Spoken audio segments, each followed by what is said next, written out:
अच्छा, ये जो आपका टॉपिक है putting the big lie to sleep, इसको भी जेम्स कोर्ट बेल ने लिखा है। और इसके अंदर भी बेसिकली वो अपना ही पर्सनल जो है सब्जेक्टिव एक्सपीरियंस बताता है जब उसने राइटिंग करना स्टार्ट की और ऐसी क्या रीजन थी, ठीक है, जिसकी वजह से वो राइटिंग जो था उसने स्टार्ट करते करते छोड़ दी।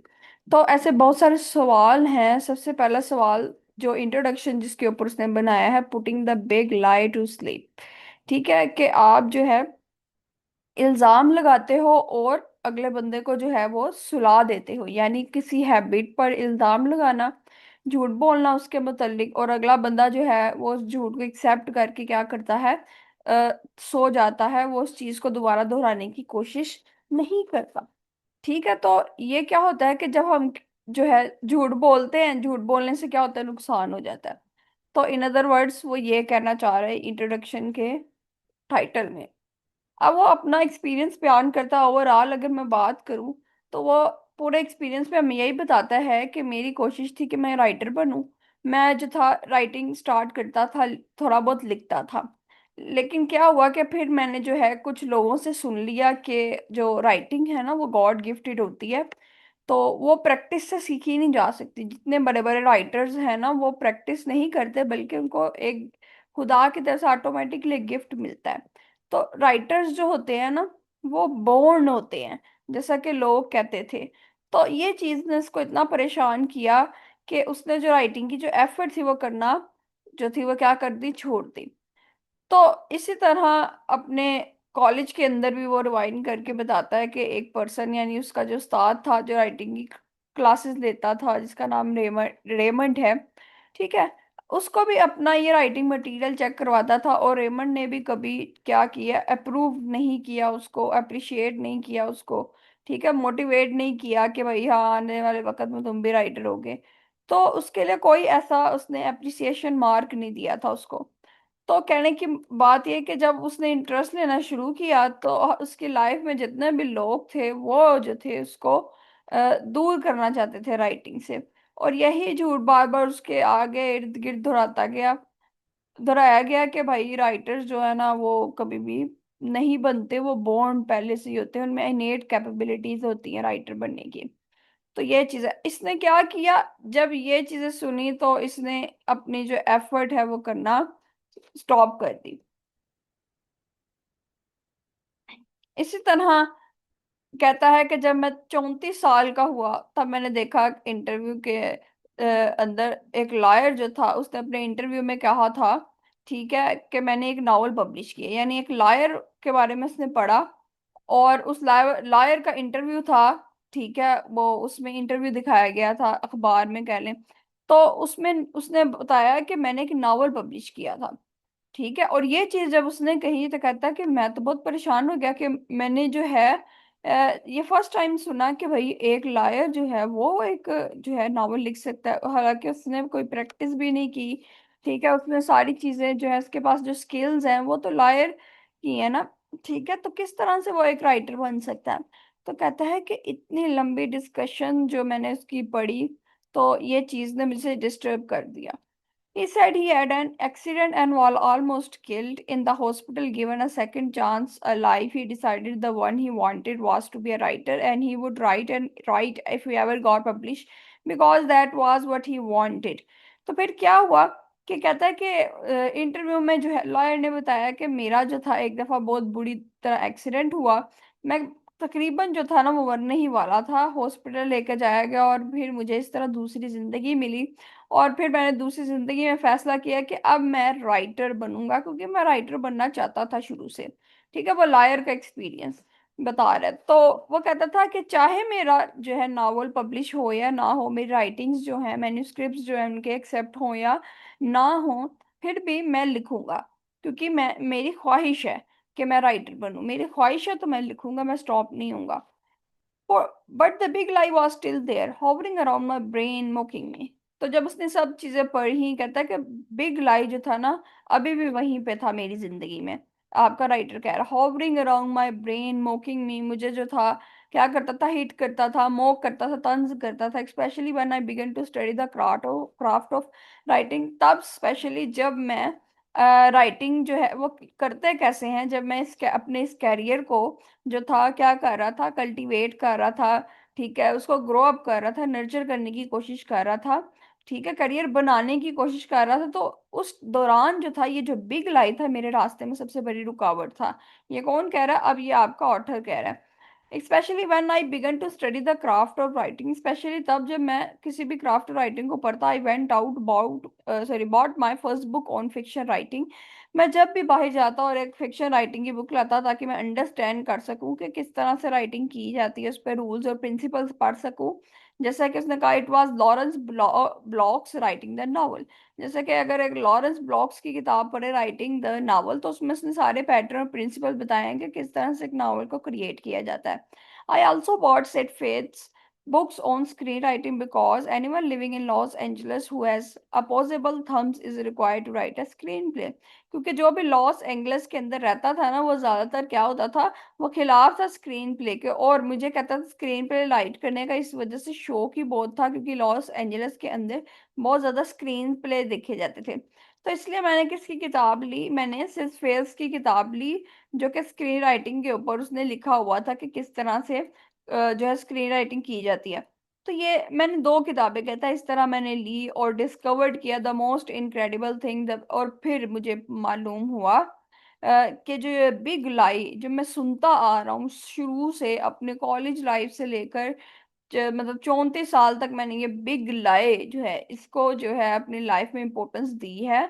मुझे इन दो किताबों से पता चला, तो ये तो सबसे बड़ा झूठ है। क्योंकि दो ऑथर खुद बताते हैं कि हमने इस तरह प्रैक्टिस की, ये प्रिंसिपल हमने फॉलो किए, ये रूल से फॉलो किए, अगर इनको फॉलो करोगे तो कोई भी आप राइटिंग कर सकते हो। तो वो कहता है कि person could learn how to write because I was learning. ठीक है, तो कहता है कि पर्सन जो है, कोई भी इंसान राइटिंग करना स्टार्ट कर सकता है, इससे प्रिंसिपल सीख सकता है इस किताब से, जैसा कि मैं सीख रहा था।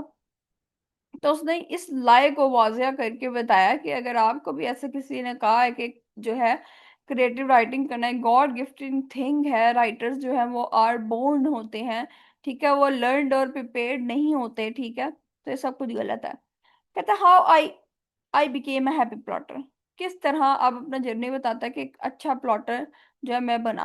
कहता है while in the theories of the big lie the most frustrating thing to me was plot। कहता है इस बिग lie के जर्नी में जो सबसे ज्यादा फ्रस्ट्रेटिंग थिंग थी वो क्या था मेरे लिए? प्लॉट। प्लॉट कंस्ट्रक्ट करना बहुत मुश्किल था। क्यों? क्योंकि जब लोग ये कहते थे ना कि राइटर वाज बोर्न, क्योंकि उनका प्लॉट ही होता था जिसकी वजह से वो बहुत ज्यादा फेमस होते थे। और यही बिग लाए जो था, ये कि प्लॉट कैसे क्रिएट करते हैं ये सिर्फ उनका काम है जिनके पास गॉड गिफ्टेड जो एबिलिटी है। यही चीज मुझे जो है फ्रस्ट्रेट करती थी, क्योंकि उस टाइम मुझे प्लॉट क्रिएट करके दिखाना था। तो सबसे ज्यादा फ्रस्ट्रेटिंग थिंग थी प्लॉट, मुझे क्रिएट नहीं करना आता था, because what I road I didn't have it. क्योंकि जो चीज मैं लिखना चाहता था, जो लिखता था, वो मेरे पास होती नहीं थी। अब प्लॉट और राइटिंग का क्या ताल्लुक है? ये दो लाइनों में की बात की है। कहता है कि जो प्लॉट फ्रस्ट्रेटिंग इसलिए था क्योंकि जब भी मैं कुछ लिखता था उसको मैं स्टोरी नहीं कर पाता था। जबकि एक राइटर की सबसे अच्छी कैपेबिलिटी क्या होती है? ठीक है, कि वो हर चीज जो है, जो देखता है, सुनता है, बोलता है, वो उसको क्या करता है? अपनी नोटबुक में सेव करता है। जितना ज्यादा मटेरियल होता है वो उसका काम होता है हर चीज, छोटी छोटी मंजर को जो है राइट करना। तो कहता है मैं राइट ही नहीं करता था, तो इसलिए मैं प्लॉट में बहुत ज्यादा परेशान हुआ। I would read short stories, novels, and wonder how the writer did it, how they get all this story material. The big lie said that what's happening, give us a minute, we are uploading, yeah, I should be ready to shortly close। अच्छा, the big lie said that hit in their minds naturally. It flowed out the page as they went along. I tried not let plot flow, but what came out on the page was dreadful. No plot, no story. Zip। अब कहता मैं लिखा नहीं करता था, लेकिन मैंने बहुत सारी स्टोरीज और नॉवेल्स को पढ़ा होगा, ठीक है, और इसी तरह जो है जैसे कि राइटर्स ने कितना अच्छा लिखा हुआ है, वैसा तो मैं कुछ भी क्रिएट नहीं कर पाता था। और फिर जब मैं सोचता था इन चीजों के बारे में, तो मेरा पेज क्या होता था? खाली रहता था। कोई प्लॉट जो है मुझे समझ में नहीं आता था, क्या स्टोरी लिखूं समझ में नहीं आता था। मेरे पेज जो थे वो क्या थे? खाली ही रहते थे, क्लीन रहते थे। तो कहते ये मेरा जर्नी था, जब भी मैं राइट करता तो मेरे जेहन में कोई प्लॉट आता ही नहीं था। ठीक है, तो मैंने इस तरह कोशिश की कि भाई प्लॉट लिखा जाए, but it was all fruitless. But when I began to learn about the craft, फिर मैंने क्या किया, फिर मैंने ना क्राफ्टिंग करते कैसे हैं मैंने उसका रूल सीखा। अब जाहिर सी बात है, प्लॉट क्रिएट करने के भी रूल है। आप बेशक जितने नॉवल और शॉर्ट स्टोरीज पढ़ लें, आपको प्लॉट तब तक क्रिएट नहीं करना आएगा जब तक आप इन रूल्स को फॉलो नहीं करते, याद नहीं करते, इनको पढ़ते नहीं है। तो कहता है मैंने क्राफ्टिंग के प्रिंसिपल जो थे ना वो लर्न की। आई सा the plotting had elements I could learn. फिर मैंने देखा कि प्लॉटिंग के तो बहुत सारे एलिमेंट्स हैं जो कि मुझे याद करने हैं। अगर वो मैं याद नहीं करूंगा तो किस तरह राइट कर पाऊंगा। And I found out about structure, और फिर मुझे पता चला कि भाई ये स्ट्रक्चर है प्लॉट का, इसको फॉलो करूंगा तो प्लॉट अच्छा लिखा जाएगा। When plot elements were put in a certain order, a strong story resulted. कहते हैं ये जो स्ट्रक्चर होता है ना किसी भी कहानी का, जिसके अंदर कहता है प्लॉट के कुछ एलिमेंट्स होते हैं, कहानी होती है, कहानी के अंदर किरदार, सेटिंग, ठीक है, शिफ्टिंग होती है, फिर उसके बाद सीन्स होते हैं जो प्लॉट से रिलेटेड जितनी भी बातें हैं, कहते हैं उनको किस तरह सीक्वेंस वाइज अरेंज किया जाता है बेसिकली, तब जाके स्टोरी जो है उसका हमें आउटकम्स आते हैं, स्टोरी जो है बनती है। वो मैंने प्रिंसिपल्स, वो स्ट्रक्चर पहले जो है फाउंड आउट किया। ठीक है, जब मैंने वो देखा तो मुझे थोड़ी बहुत समझ में आई कि प्लॉट को क्राफ्ट किस तरह करते हैं। I can still remember the date came me together for me, it was an epiphany. All of a sudden some time clicked in my head, the pieces started to fit the gel or harden। फिर कहता है कि इसी तरह day by day क्या किया, मैं चीजों को इकट्ठा करता गया ताकि मैं जो है इकट्ठा करके क्या करूं, सीख लूं, प्लॉट के प्रिंसिपल्स जो है आसानी से सीख कर बनाना स्टार्ट कर दूं। तो कहता है अभी मेरी जर्नी जारी थी लर्निंग की तरफ, और फिर इस तरह जो है the pieces started to fit. फिर क्या किया उसने, द जेल ऑफ हार्डन, ये स्क्रीन पे लिखा। अबाउट अ ईयर लेटर, एक साल बाद ही जब उसने ये सारी चीजें जो है लिख ली, सीख ली, sorry. I had an screen play option, then another I wrote a novel, it was published. कहते हैं इस तरह मेरे पास स्क्रीन प्ले लिखने की भी बहुत सारी ऑप्शन थी। मैंने एक लिखा, दो लिखा, बहुत ज्यादा लिखे इस तरह। फिर मैंने एक नावल लिखा जो कि पब्लिश हुआ। Then I got a 5 book fiction contract, फिर मुझे 5 किताबों का फिक्शन स्टोरी का जो है कॉन्ट्रैक्ट मिला, जो बच्चों की छोटी छोटी किताबें होती है। Wrote those book and they were publish too, वो किताबें लिखी, वो भी पब्लिश हो गई। Suddenly, I took a deep breath and looked behind me somehow, some way I had learned how to write after। और फिर जब कहता है कि ये सब हो गया, तो फिर मैंने गहरी सांस ली और पीछे देखा अपनी जर्नी की तरफ, जो मैंने इतना कुछ हर्डल्स फेस की थी राइटिंग के मामले में। ठीक है, किसी तरह जो है सम वे सम हाउ कहता है मैंने कुछ तो लर्न किया इसके बारे में, किस तरह से राइट करते हैं, और फिर मैंने अपनी किताबें जो क्रिएट करी। कहता the big lie was exposed, क्योंकि क्या हुआ उसकी लाइफ में, ये जो बिग लाई था ये एक्सपोज्ड हो गया था। ठीक है, उसको ट्रुथ पता चल गया था, और उसको झूठ और सच दोनों में फर्क वाज़ह नजर आ गया था। I was so ticked off about the big lie that I started teaching other what I had learned about the craft of writing। I wanted new writer to know that they weren't doomed to stay where they were. They could learn craft as I did. I never taught fancy theory, just nuts and bolts, things that work for me that new writers could understand and use right now। अब कहता है कि जब मुझे big lie का पता लगा तो मैंने जो था लोगों को टीच करना स्टार्ट कर दिया। मेरे पास स्टूडेंट्स आते थे, ठीक है, बहुत सारे लोग जिनके इर्द गिर्द में रहता था, कोई ऑडियंस में से है जिसको राइटिंग करने का शौक है, तो मैं उनको सबसे पहले ये लाई जो था बताता था।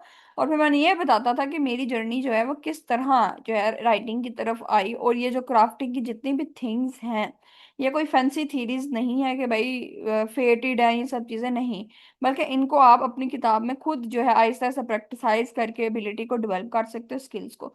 तो जितना भी कहता है न्यू राइटर्स थे जो कि क्रिएटिव वर्क करते थे, और मेरे पास उनके जब क्रिएटिव वर्क आते थे तो मैंने गाइड करता था, इस एक्सपोज्ड करता था ये जो बिग लाई है जो मुझसे कहा गया था। And then a funny thing happened. Some of my students started selling their books. I still find this is the most satisfying part of the whole deal, and is it what I hope you will learn.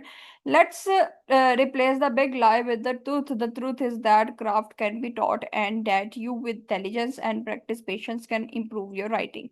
This is the one book that's going to be a practical one, that's good as I can make it। अब क्या हुआ, किस तरह कहता है कि मेरे पास मेरे स्टूडेंट्स आए, उन्होंने बताया किस तरह अब हमारी किताबें जो है, जिसपे जो हमने राइटिंग करना स्टार्ट की थी, वो किताबें जो है अब क्या होने लगी हैं, पब्लिश हो गई हैं, बिक बिक गई हैं। तो मैंने ये सुन के कहता है मुझे बहुत अच्छा लगा ये चीज को। और अपने जो है जितने भी स्टूडेंट्स हैं उन्हें अप्रिशिएट किया इस चीज पे, और उनको जो ये ट्रुथ ट्रुथ बताया।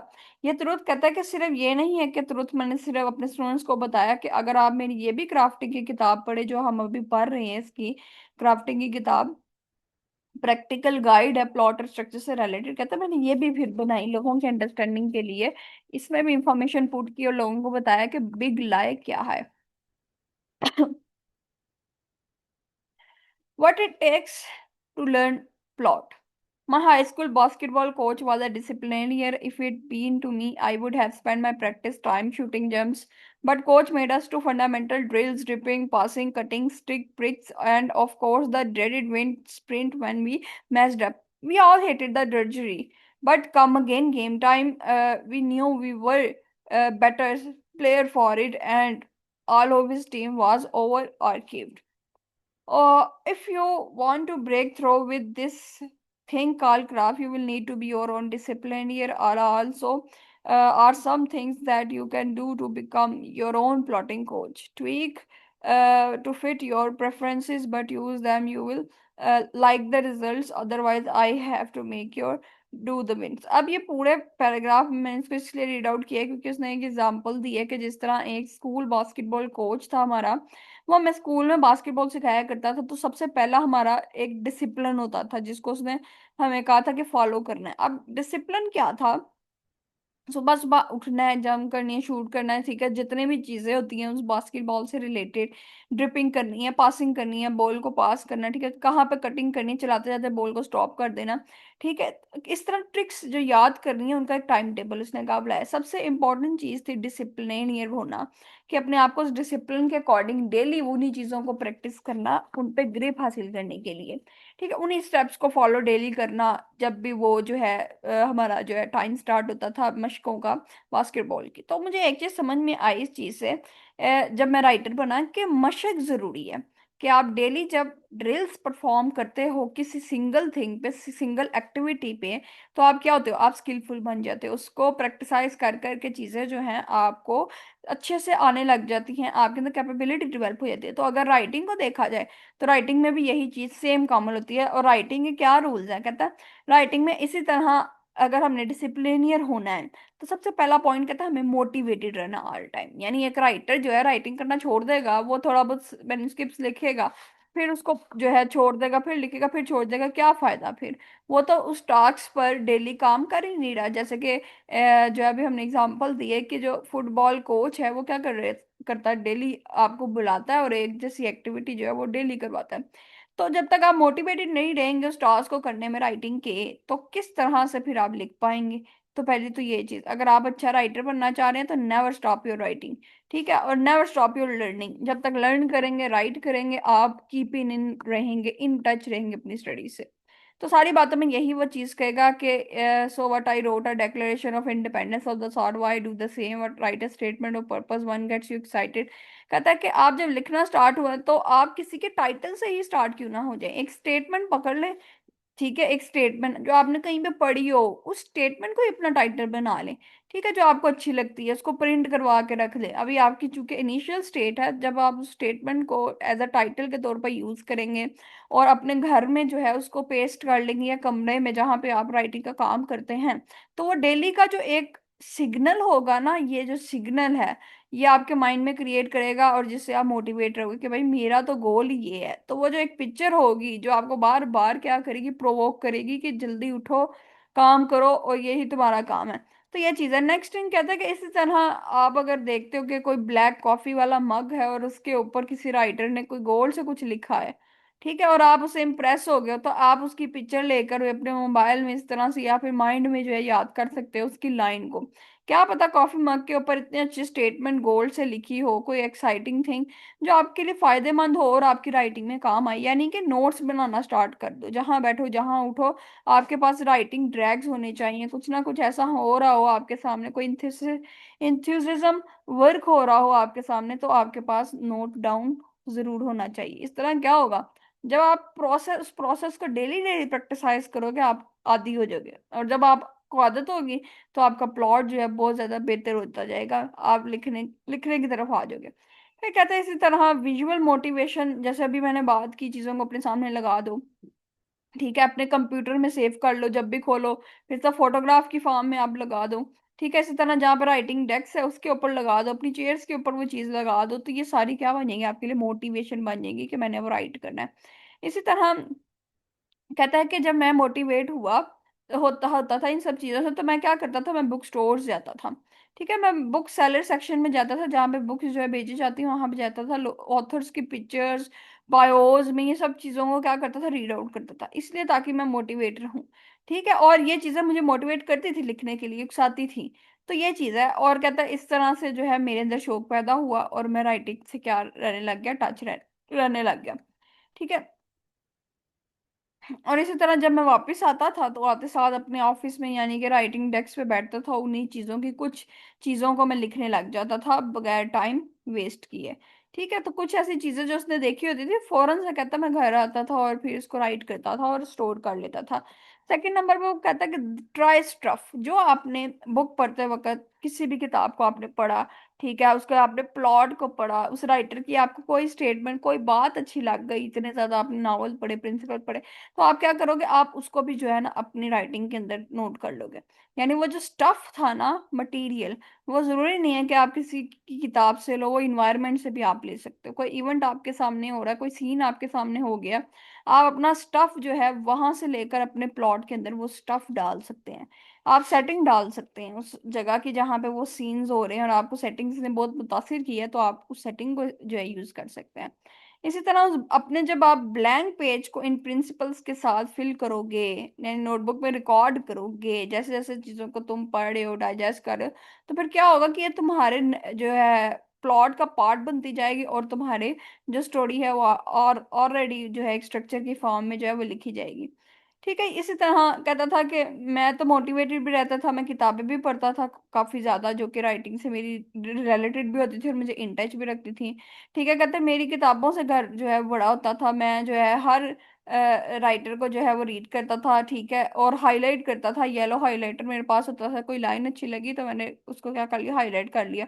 इसी तरह मैं बार बार पढ़ा करता था किताबों को, और फिर जो है felt tip pen marking things and I miss the first time, इसी तरह चीज़ों को मार्क किया करता था, इंपॉर्टेंट इंपॉर्टेंट जो चीज़ें मुझे अच्छी लगती थी ये चीज़ें। तो then I gone through the most of a third time, और इसी तरह मैं ये जितना भी हो सकता था कहता कि मैं सारी चीज़ों को जो है रिवाइज भी किया करता था अपने माइंड में, और इन नोट्स को दोबारा दोबारा खोल के पढ़ा भी करता था। फिर क्या हुआ, ये नोट्स जो थे जो उसने बनाए थे उसको टाइप किया करता था, उनमें से कुछ चीज़ें लेता था अपने उस प्लॉट के अंदर, ठीक है, एडजस्ट करता था, और जब ये मटेरियल जो है उस वो जो है वो एडजस्ट करता था, तो उनमें से कुछ चीजें जो है उसका पार्ट रह जाती थी प्लॉट का, और कुछ पार्ट जो है स्किप हो जाती थी। इस तरह कहता कि आई राइट माई नेक्स्ट नावल, और यही वो चीजें थी कि मैं इस काबिल हुआ कि मैंने अपना अगला नावल लिखा। फिर कहता स्टे लूज। स्टे लूज का मतलब ये है कि जब आप टेंशन और परेशानी और डिस्टरबेंस में होते हैं, तो अब आप अपनी राइटिंग अच्छी नहीं लिख पाते। तो राइटर का काम क्या होता है, अपने आप को काम रखना, अपने आप को पीसफुल रखना, ताकि उसके अंदर का पेशेंस नहीं होगा तो वो राइट नहीं सही कर पाएगा। तो राइटिंग एक ऐसा जर्नी है जो आपको सिखाता है रिलैक्स होके काम करना। जितना आप रिलैक्स होंगे, हमने अभी प्रिंसिपल्स पढ़े हैं इसने जो अपने थर्ड चैप्टर के अंदर दिए थे, कि अगर राइटर रिलैक्स नहीं है, उसकी चेयर रिलैक्स नहीं है, उसका एनवायरनमेंट रिलैक्स नहीं है, तो वो कुछ भी क्रिएट नहीं कर सकता। तो इसी तरह कहता है कोई भी चीज प्रोड्यूस नहीं होती जब आप एंजाइटी में हो, आप टेंस हो, ठीक है, तो आपकी क्रिएटिविटी क्या हो जाती है, फ्रीज हो जाती है इन ऐसी सिचुएशन में। तो ठीक है, आपने अगर करनी है राइटिंग, तो आपको चाहिए कि आप मिलिट्री एक्सरसाइजेस करें, ऐसी मेडिटेशन एक्सरसाइजेस जैसे मिलिट्री वाले करते हैं, उस तरह प्रैक्टिस करें, ठीक है, और चीज़ों को इग्नोर करें स्पेशली, और फिर एक पीसफुल इन्वायरमेंट बनाएं ताकि आपको क्या मिले, आपको लिखने का मौका मिले, ठीक है। अब कहता है कि अपने आप से फाइट करना, बेसिकली यही तो वो चीज़ है जो आपकी राइटिंग में रिक्वायरमेंट होती है। अब मैं एक और चीज़ बताऊंगी, स्टे लूज। इसलिए यहाँ पे बात की एंजाइटी से रिलेटेड, जब इंसान एंजाइटी, कंफ्लिक्ट, डिस्टर्बेंस या डिप्रेशन का शिकार होता है ना, तभी स्टोरीज इमर्ज होती हैं, तभी नए प्लॉट लिखे जाते हैं। वो जब आपका मटेरियल उस टाइम जब आपका माइंड और बॉडी कॉन्फ्लिक्ट में इन्वॉल्व होती है, उस टाइम जो आप मटेरियल क्राफ्ट करते हो सबसे अच्छा आता है, लेकिन उस मटेरियल को आप डायरेक्ट प्लॉट का हिस्सा नहीं बना सकते। उस चीज को आप अपनी नोटबुक में रिकॉर्ड कर सकते हैं। जब आप अपनी नोटबुक में लिखेंगे तो बहुत सारी एरर्स होंगी, अंदर बहुत सारी मिस्टेक्स होंगी, ठीक है। आपने बुक में भी वो लिखा, वो इवेंट गुजर गया, तो अब आपने क्या करना है, रिलैक्स होकर उसको मटेरियल को अपने जो है उसमें प्लॉट में इस्तेमाल करना है। इस तरह क्या होगा, वो जो प्लॉट में आपको कॉन्फ्लिक्ट मिलेगा अंदर लिखने के लिए, वो बेसिकली आपके नावल को, आपके प्लॉट को क्या करेगा, राइज अप करेगा, अच्छा बनाएगा। तो ये कहता है कि स्टे लूज भी रहना, कि आपने स्टे लूज भी रहना, एकदम नहीं है कि आप परेशान हुए और आपने जो है राइटिंग करना स्टार्ट कर दी, बल्कि आप नोटपैड पकड़े और अपनी डिस्टरबेंस प्रॉब्लम्स उसमें लिखे, ठीक है, जैसे मर्जी लिखे जो आपने एक्सपीरियंस किया। जब उसको एडजस्ट करने लगेंगे तो आपको फिर बहुत ज्यादा माइंड, कॉन्शियस माइंड के साथ जो है चीजों को पुट करना है, क्योंकि कॉन्शियसनेस में आपकी ग्रामर, आपकी वोकेबलरी, आपका सेंटेंस स्ट्रक्चर, आपकी हर चीज देखी जाती है। तो ये नहीं कि डायरेक्ट लिखना स्टार्ट कर दे। First get it written,